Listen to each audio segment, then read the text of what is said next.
नमस्कार दोस्तों। पिछले वीडियो में हमने तीसरे अध्याय का अध्ययन किया था, जो थोड़ा सा शेष रह गया था, तो आज हम उसी का अध्ययन करेंगे। तो सबसे पहले हम अपने प्रभु का स्मरण करते हैं। जय गणेश जी महाराज। ओम नमो भगवते वासुदेवाय। ओम नमो भगवते वासुदेवाय। तो श्री कृष्ण जी ने कहा कि सब इंद्रियों के भोगों में स्थित जो राग और द्वेष है, उन दोनों के वश में हमें नहीं होना है, क्योंकि हमारे कल्याण मार्ग में सबसे बड़ी बाधा डालने वाले हैं ये दोनों राग और द्वेष। अब अर्जुन ने पूछा कि हे कृष्ण महाराज, हम कभी ऐसे सुबह उठते हैं तो हम ऐसे सोचते हैं कि हाँ आज हम ये पाप करेंगे, नहीं ऐसा तो नहीं सोचते, लेकिन फिर भी ऐसा क्यों होता है कि हमसे पाप हो जाता है, या ऐसा लगता है कि जैसे कोई हमसे ज़बरदस्ती पाप करवा रहा हो। तो ऐसा क्यों होता है? अर्जुन कृष्ण जी से कहते हैं कि हे कृष्ण, फिर यह पुरुष बलात् लगाए हुए के सदृश न चाहता हुआ भी किससे प्रेरित हुआ पाप का आचरण करता है।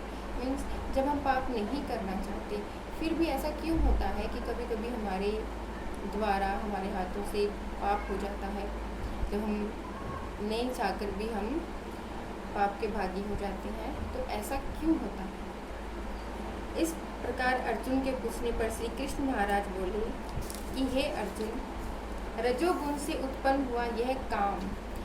रजोगुण क्या होता है? 3 गुण होते हैं हमारी प्रकृति के।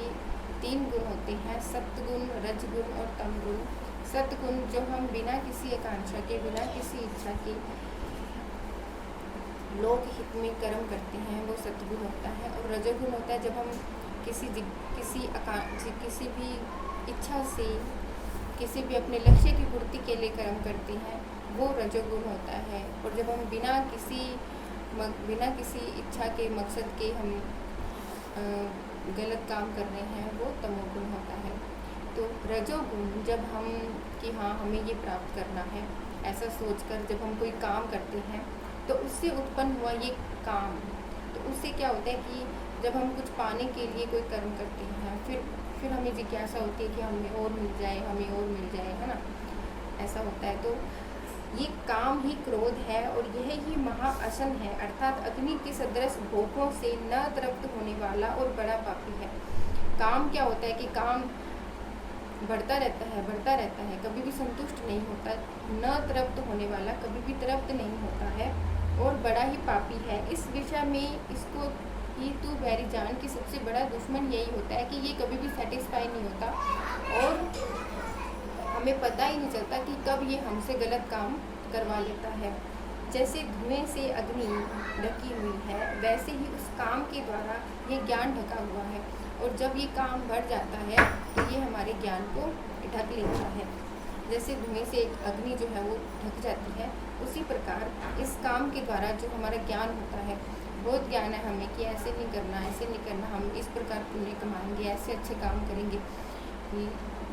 यही सोचते हैं ना, सुबह उठ के तो सोचते हैं हाँ आज ये अच्छा काम करेंगे, आज ये अच्छा काम करेंगे, लेकिन जब हम करने लगते हैं तो हमसे गलत काम हो जाते हैं, क्योंकि हमारे मन में बहुत सारी इच्छाएं होती हैं, और वो इच्छाएं जो हैं वो धीरे धीरे बढ़ती जाती हैं, और इच्छाओं के वशीभूत होकर हम पाप कर बैठते हैं।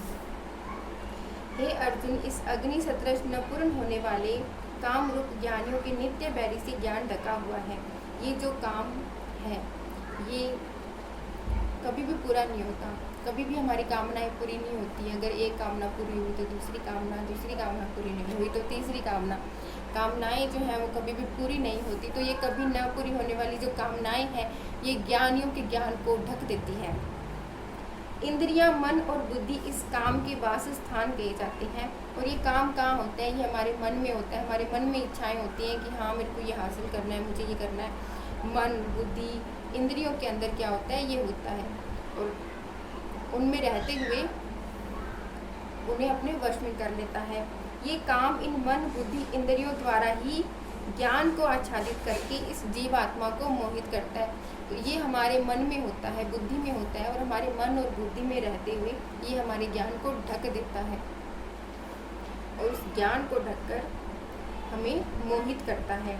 इसीलिए हे अर्जुन, तुम पहले अपनी इंद्रियों को वश में करके ज्ञान और विज्ञान को नाश करने वाले जो ये सबसे बड़ा महापापी काम रूपी जो पापी है, इसको निश्चय पूर्वक मारो। और अगर तुम्हें लगता है कि तुम ऐसा नहीं कर पाओगे तो ऐसा नहीं है।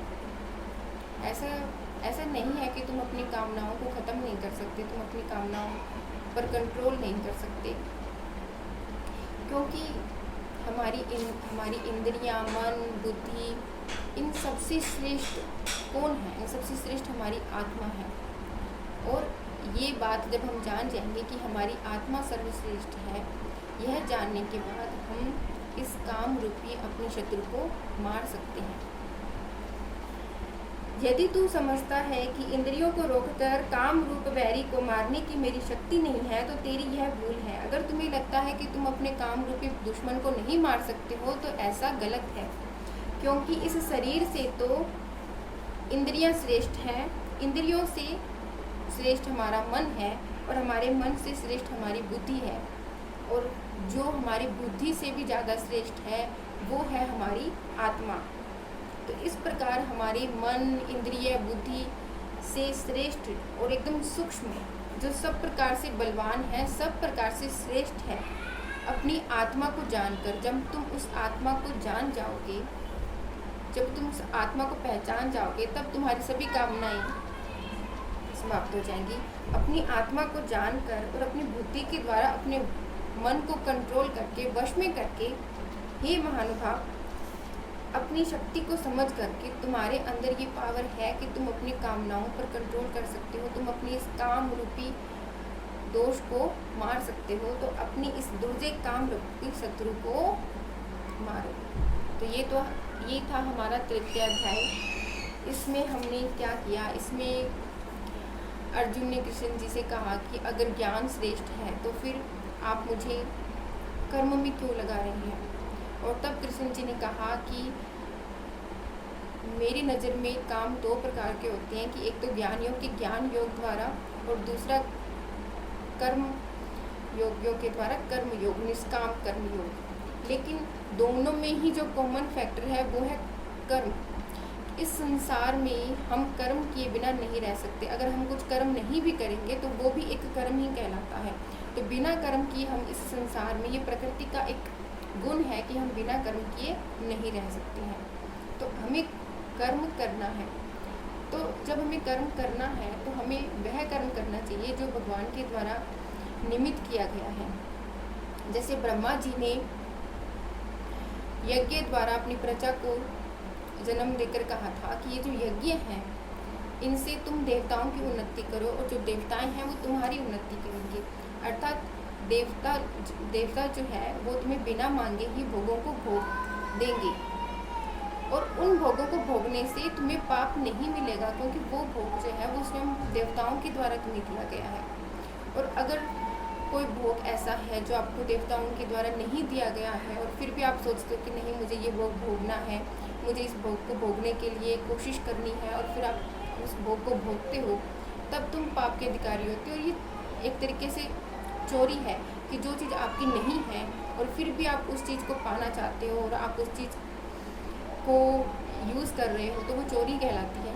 तो उससे हमें पाप लगता है कि जब देवताओं ने जो सुख हमें दिया ही नहीं है उस सुख को हम भोगना चाहते हैं और भोग रहे हैं, तो वो हम पाप के अधिकारी होते हैं। लेकिन जो देवताओं के द्वारा हमें भोग दिए गए हैं उन भोगों को भोगना पाप का अधिकारी नहीं होता है। और अगर हम सोचते हैं कि लोक कल्याण के लिए, तो लोक कल्याण के लिए भी हमें कर्म करना ही उचित होता है। अगर अब कृष्ण जी कहते हैं कि इस हिसाब से तो फिर मैं कर्म ना करूं, क्योंकि ऐसी तो कोई भी वस्तु नहीं है जो मेरे लिए अप्राप्य नहीं है, या मुझे कोई भी चीज़ की इच्छा हो, ऐसा कुछ भी नहीं है। तो फिर भी मैं कर्म कर रहा हूँ ताकि मैं अपनी प्रजा का, अगर मैं ऐसा नहीं करूँगा तो मैं अपनी प्रजा को मारने वाला बन जाऊँगा। इसलिए कर्म करना श्रेष्ठ है। और अपना जो हमारा धर्म है उस धर्म के अंदर कर्म करना अधिक श्रेष्ठ है। किसी दूसरे धर्म में अच्छे कर्म करने के बजाय अपना कर्म करना अधिक श्रेष्ठ है।